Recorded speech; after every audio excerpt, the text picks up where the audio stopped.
The cogent rhetoric of revolution hung heavy in the air in the nation's capital overnight.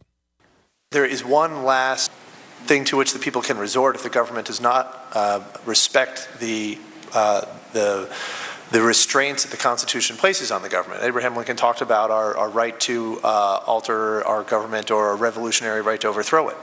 And that is certainly something that no one wants to contemplate. The House Judiciary Committee heard from a panel of legal scholars on the constitutionality and legality of actions taken by the Obama administration, focusing on the feeble mandates in the Affordable Care Act and the enforcement of the short-sighted immigration laws. We have to repair a broken immigration system, and that this progress is only possible when we do it together. If you can dispense with immigration laws or marijuana laws or mandatory minimums, can you also dispense with election laws?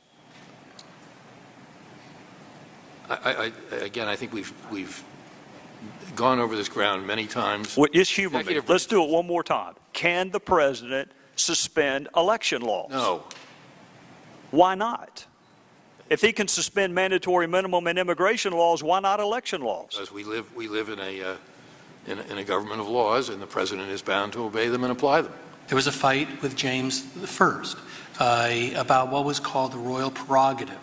It's very similar to what President Obama is claiming, the right of the king to essentially stand above the law. The growing assertion of power by this president to do things to change laws, that's not his responsibility. That's the Congress's clearly delegated responsibility to write the laws. But even with Obamacare, his signature legislation, when he finds things in it that he doesn't like, he rewrites the law, even though the law itself doesn't give him any authority to do that. George Washington Law School professor Jonathan Turley weighed in on the perishing of the legislative branch.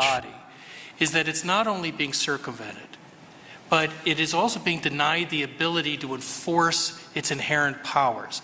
Many of these questions are not close in my view. The president is outside the line. But it has to go in front of a court, and that court has to grant review. And that's where we have the most serious constitutional crisis I view in my lifetime. And that is, this body is becoming less and less relevant. Clearly, a criminal administration is holding our highest seats of power hostage. When will the government of the people, by the people, for the people, wield the hammer of justice rather than simply discuss the laundry list of tyranny in the nation's capital? For the InfoWars Nightly News, John Bowne reporting.